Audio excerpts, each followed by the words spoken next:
आज की इस गहन चर्चा में स्वागत है। आज हम भारतीय इतिहास के एक ऐसे कालखंड में जाने वाले हैं जहां से पूरे उपमहाद्वीप की आप कह सकते हैं कि नियति ने एक बहुत बड़ा मोड़ लिया था। एक बहुत ही निर्णायक मोड़। बिल्कुल।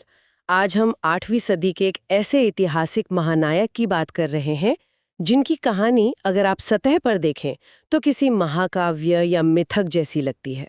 हाँ, एकदम सिनेमाई। हाँ, एक ऐसा बच्चा जिसे अपने ही राज्य से निकाल दिया गया, जिसका बचपन एकदम बीहड़ जंगलों में वनवासियों के बीच बीता और जो आगे चलकर एक ऐसा अजय रक्षक बना जिसकी रणनीतियों ने सदियों तक एक पूरे भूभाग को बचा कर रखा। हम बात कर रहे हैं मेवाड़ के संस्थापक शासकों में से एक की। और ये चर्चा सिर्फ एक व्यक्ति की शौर्य गाथा नहीं है, बल्कि उस समय के जो सामाजिक और सैन्य ढांचे थे उनको समझने का एक बहुत ही वास्तविक दस्तावेज है। सही कहा। और हमारी आज की इस विस्तृत चर्चा का आधार, जो मुख्य स्रोत हम इस्तेमाल कर रहे हैं, वो है बापा Rawal, the guardian of Mewar and धर्म।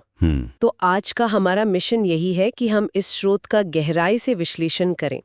हम समझेंगे कि कैसे बापा रावल ने मेवाड़ को एक अभेद्य किले में बदल दिया और साथ ही 8वीं शताब्दी में जब भारत पर एक बिल्कुल नए तरह की युद्ध शैली के साथ विदेशी आक्रमण शुरू हुए, जो कि बहुत क्रूर थे। हाँ, तो प्राचीन भारतीय युद्ध नियमों और उन आक्रांताओं की मान्यताओं के बीच जो एक भयानक सांस्कृतिक टकराव हुआ, उसकी जमीनी हकीकत क्या थी। बिल्कुल। और चर्चा की गहराई में उतरने से पहले एक बहुत ही अहम बात स्पष्ट करना जरूरी है। जी, वो डिस्क्लेमर देना जरूरी है। हाँ, आज हम जिन भी ऐतिहासिक घटनाओं या सैन्य रणनीतियों और दावों का विश्लेषण कर रहे हैं, वे पूरी तरह से हमारे सामने रखे गए इस मूल स्रोत के विवरणों पर आधारित हैं। हमारा उद्देश्य यहाँ किसी राजनीतिक या वैचारिक पक्ष का समर्थन करना बिल्कुल नहीं है। हम बस एक निष्पक्ष विश्लेषक के तौर पर स्रोत में दर्ज इतिहास के उन पन्नों को खोल रहे हैं ताकि श्रोतागण उस दौर की जटिलताओं को पूरी तरह से तटस्थ भाव से समझ सकें। एकदम सही बात है। और निष्पक्षता तो इतिहास को समझने की पहली शर्त होती है। जब हम अतीत को बिना आज के किसी पूर्व ग्रहों के पढ़ते हैं, तभी हम घटनाओं को सही से डिकोड कर पाते हैं। बिल्कुल। तो चलिए इस ऐतिहासिक विश्लेषण की शुरुआत उस पृष्ठभूमि से करते हैं जहां से इस कथा का जन्म होता है। तो स्रोत के अनुसार अगर देखें तो इस कहानी के केंद्र में जो व्यक्तित्व है, उनका मूल नाम बापा रावल नहीं था। उनका मूल नाम कालभोज था। कालभोज। और उनका जन्म गुहिलोत वंश में हुआ था, जिसे बाद में हम इतिहास में गहलोत वंश के नाम से भी जानते हैं। उनके पिता नागादित्य और माता कमलावती थीं। लेकिन एक राजवंश में जन्म लेने से लेकर एक विशाल साम्राज्य का रक्षक बनने तक का जो उनका सफर है, वो पारंपरिक राजसी कहानियों से बिल्कुल अलग है। बहुत अलग है। इस वंशावली का अपना एक बहुत ही विस्तृत इतिहास है। हमारा स्रोत ये स्पष्ट रूप से बताता है कि गुहिलोत राजवंश की जड़ें प्राचीन काल में मर्यादा पुरुषोत्तम श्री राम के पुत्र लव से जुड़ती हैं। अच्छा। हाँ, और यही वो वंश वृक्ष है जो आगे चलकर भारतीय इतिहास में अत्यंत गौरवशाली सिसोदिया राजवंश के रूप में स्थापित हुआ। और यहाँ पर जो बात मुझे एक विश्लेषक के तौर पर सबसे ज्यादा हैरान करती है, वो है इस राजवंश की ऐतिहासिक निरंतरता। विश्व इतिहास में ऐसा बहुत कम देखने को मिलता है। ये एक बहुत ही सटीक अवलोकन है। इस राजवंश ने मेवाड़ के क्षेत्र पर लगभग 1400 वर्षों तक निर्बाध शासन किया है। 1400 साल, जो कि बहुत लंबा समय है। बिल्कुल। अगर हम वैश्विक इतिहास के पटल पर देखें तो बड़े बड़े साम्राज्य, चाहे वो रोमन साम्राज्य हो या ऑटोमन साम्राज्य है, वो कुछ सदियों में ही अपने पतन को प्राप्त हो गए या उनका स्वरूप पूरी तरह बदल गया। लेकिन 1400 साल तक एक ही भौगोलिक क्षेत्र पर एक ही परंपरा का शासन होना अपने आप में एक दुर्लभ उदाहरण है। स्रोत ये भी स्पष्ट करता है कि आज का जो वर्तमान उदयपुर राजघराना है, वो उसी ऐतिहासिक परंपरा का सीधा और जीवित हिस्सा है। वाकई। और ये निरंतरता किस प्रकार स्थापित हुई, इसके बीज हमें कालभोज के शुरुआती जीवन में ही मिल जाते हैं। उन्हें जो बप्पा की उपाधि मिली, वो कोई ऐसी राजनीतिक पदवी नहीं थी जो किसी दरबारी ने गढ़ी हो। स्रोत में इसका बहुत ही गहरा अर्थ बताया गया है। बप्पा का शाब्दिक अर्थ होता है पिता जी। लेकिन यहाँ इसे सिर्फ एक नाम के तौर पर नहीं, बल्कि स्टेट क्राफ्ट या राज्य संचालन की एक नीति के रूप में देखा जाना चाहिए। जब एक शासक अपनी प्रजा के बीच एक राजा की बजाय एक पिता की छवि स्थापित कर लेता है तो लोग उससे जुड़ जाते हैं। बिल्कुल। तो उसे जो जन समर्थन और निष्ठा मिलती है वो किसी भी पारंपरिक सेना की ताकत से कहीं अधिक होती है। एकदम सही है। और एक पिता या संरक्षक के रूप में उनकी ये स्वीकार्यता इसलिए भी थी क्योंकि उनका अपना बचपन किसी सुरक्षित राजमहल में नहीं बीता था। उनका बचपन तो बहुत संघर्षों से भरा था। हाँ, स्रोत के अनुसार कालभोज का कौटुंबिक जीवन अत्यंत अस्थिरता और संकटों से घिरा हुआ था। उनके पिता की हत्या के बाद सुरक्षा कारणों से उनकी माता कमलावती उन्हें मेवाड़ के भिंडार के घने जंगलों में ले जाने को विवश हो गई थी। मतलब एक राजकुमार का पालन पोषण रेशमी बिस्तरों पे नहीं, अरावली के बीहड़ों में हो रहा था। मुझे लगता है कि यहीं से उनके व्यक्तित्व में वो जमीनी जुड़ाव पैदा हुआ जो महलों में पले बड़े राजकुमारों में अक्सर नदारत रहता है। जंगलों में उन्हें यदुवंशी भीलों का संरक्षण मिला। स्रोत में विशेष रूप से भील राजा मांडलिक का उल्लेख है, जिन्होंने इस निर्वासित राजकुमार की ढाल बनकर रक्षा की। और जंगलों में रहते हुए कालभोज ने भील समुदाय के साथ जो समय बिताया उसने उन्हें केवल जीवित रहना ही नहीं सिखाया, बल्कि जंगल की भौगोलिक परिस्थितियों और वहां की युद्ध शैलियों से भी परिचित कराया। बिल्कुल, अगर हम इस घटना का रणनीतिक विश्लेषण करें तो ये केवल एक विस्थापित बच्चे को शरण देने की बात नहीं थी।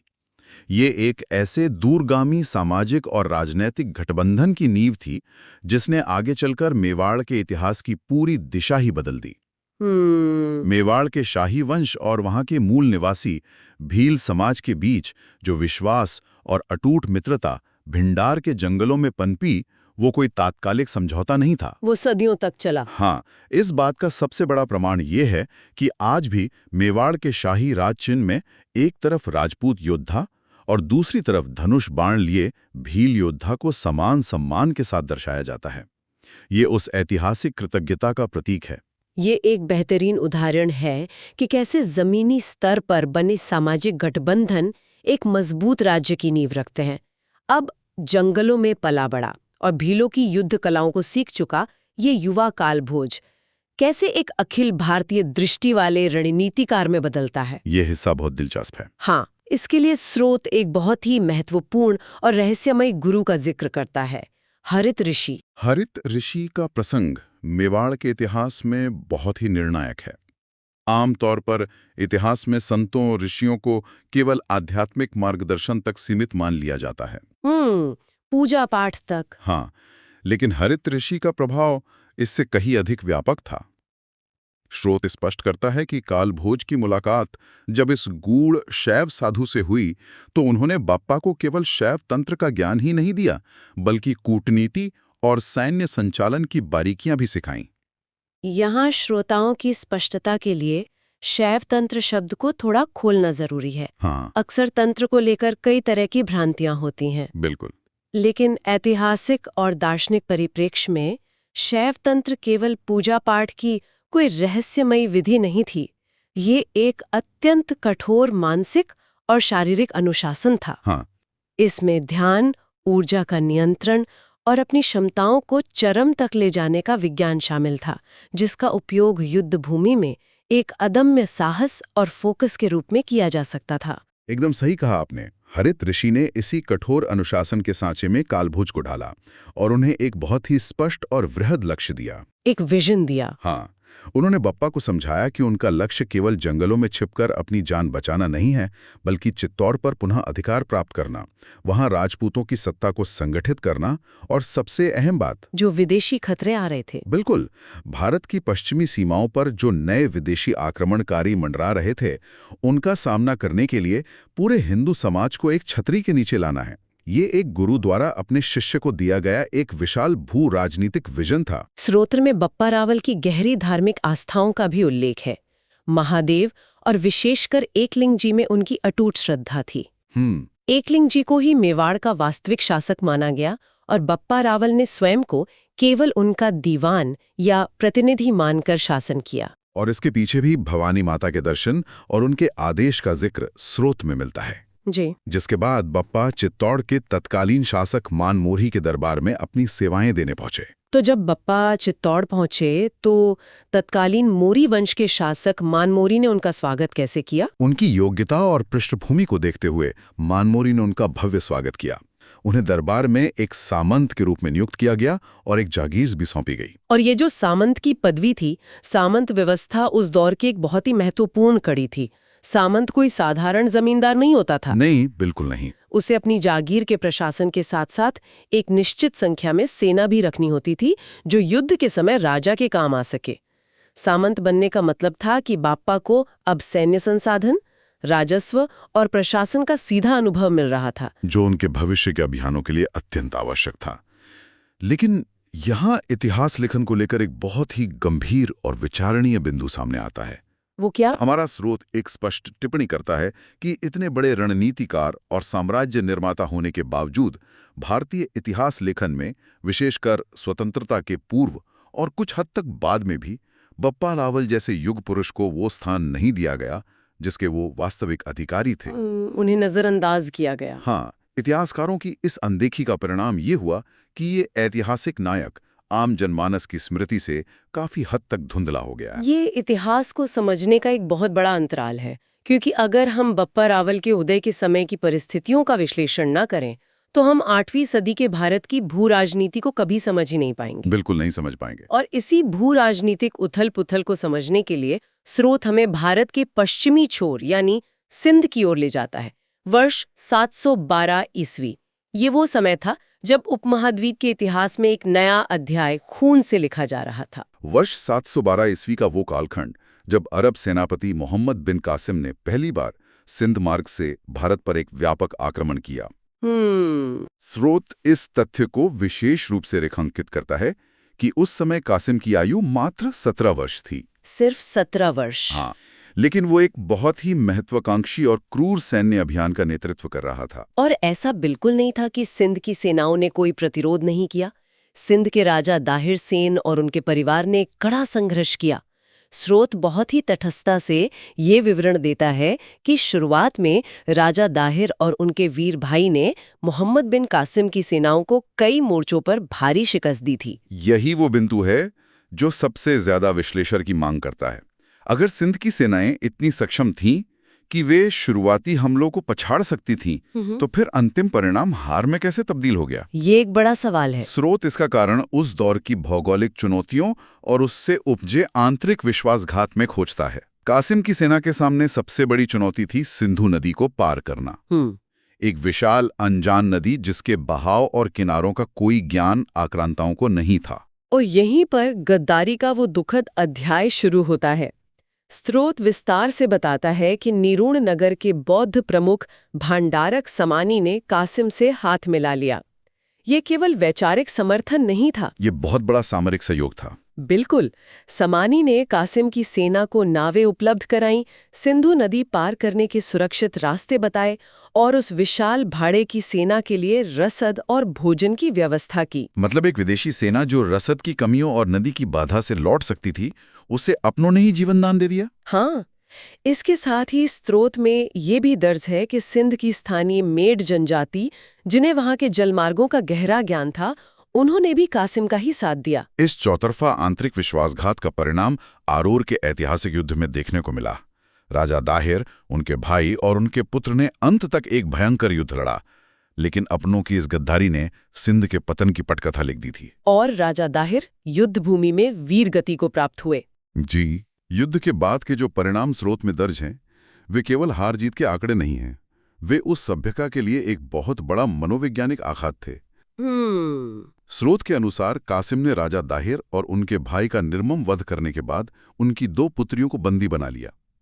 उन राजकुमारियों को जबरन बगदाद भेजा गया और वहां खलीफा हज्जाज बिन यूसुफ को युद्ध की भेंट के रूप में सौंप दिया गया।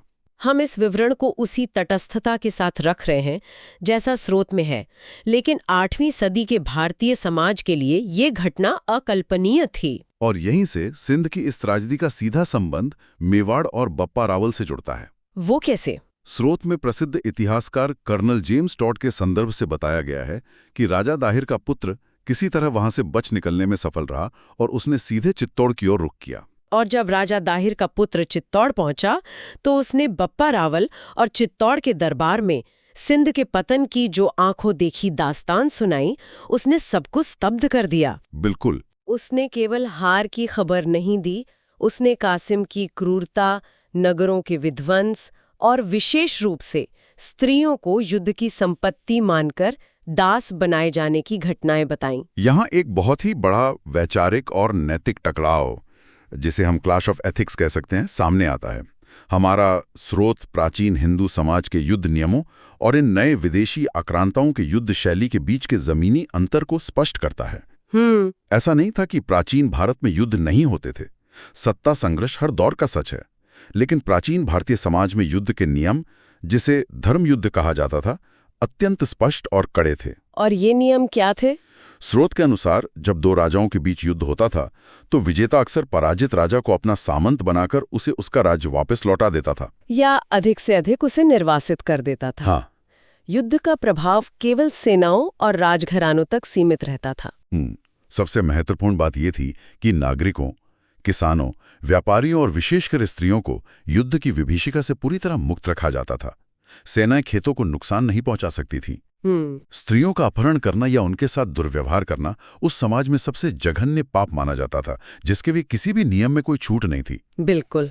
हारने वाले राज्य की स्त्रियों को यौन दास्ता में धकेलना या उन्हें किसी और देश में खलीफाओं को भेंट स्वरूप भेज देना, ये एक ऐसा विचार था जो उस समय के भारतीय मानस की कल्पना से ही परे था। यही कारण है कि जब चित्तौड़ के दरबार ने ये सब सुना तो ये स्पष्ट हो गया कि वे केवल एक नई सेना का सामना नहीं करने वाले हैं, वे एक ऐसी युद्ध विचारधारा का सामना करने वाले हैं जो उनके अस्तित्व और सभ्यता के मूल आधार को ही नष्ट कर देगी। पारंपरिक नियम अब काम नहीं आने वाले थे।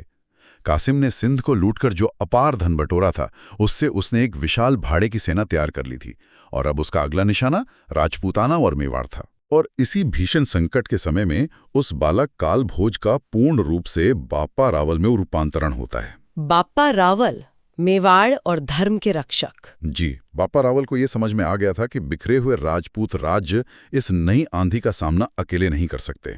उन्होंने हरित ऋषि द्वारा दिए गए विजन का उपयोग किया, भीलों से सीखी गई गुरिल्ला युद्ध नीति और मेवाड़ की भौगोलिक स्थिति को अपना हथियार बनाया, और तमाम सामंतों को एकजुट कर एक ऐसा मजबूत सैन्य संगठन खड़ा किया जिसने आक्रांताओं के कदम वहीं रोक दिए। बिल्कुल, बाप्पा रावल का उदय केवल एक राजा का राज्याभिषेक नहीं था, ये एक सभ्यता द्वारा अपने बचाव के लिए पैदा की गई एक ढाल थी। अगर हम इस पूरे ऐतिहासिक दस्तावेज का निष्कर्ष निकालें तो ये स्पष्ट होता है कि बाप्पा रावल की गाथा केवल कुछ युद्धों का विवरण नहीं है। ये अपने स्वाभिमान, अपनी संस्कृति और अपनी जमीन को बचाने के लिए किए गए कड़े और अथक संघर्ष की एक अमर कहानी है। जंगलों में पले बड़े एक निर्वासित बच्चे से लेकर एक ऐसी अभेद्य दीवार बनने तक का उनका सफर, जिसने विदेशी आक्रमणों के खिलाफ एक लंबे समय तक भारत की रक्षा की, सच में अकल्पनीय है।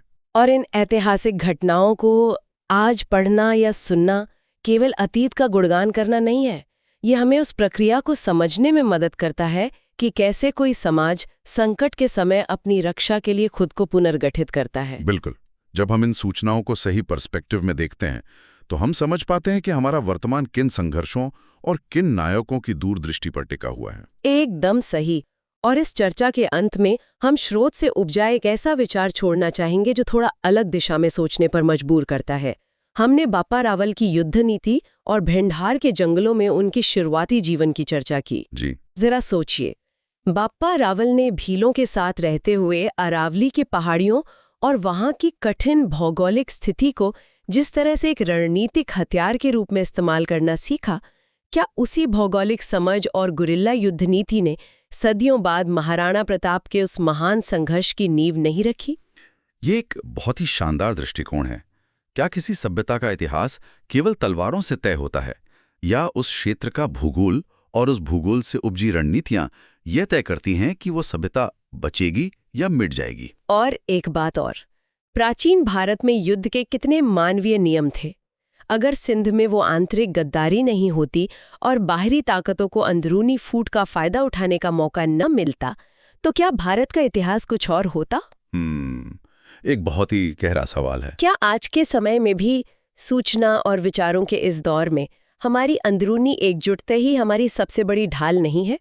ये एक ऐसा सवाल है जो हमें इस बात पर विचार करने को प्रेरित करता है कि इतिहास की घटनाएं कभी अलग थलग नहीं होती, वे सदियों तक एक दूसरे से गुंथी रहती हैं। बिल्कुल। इसी विचार के साथ आज की इस गहन चर्चा को हम यहीं विराम देते हैं। बापा रावल और मेवाड़ के इस ऐतिहासिक अध्याय का हमारे साथ विश्लेषण करने के लिए धन्यवाद। सीखते रहिए और इतिहास के पन्नों में छिपी इन गहरी परतों पर विचार करते रहिए।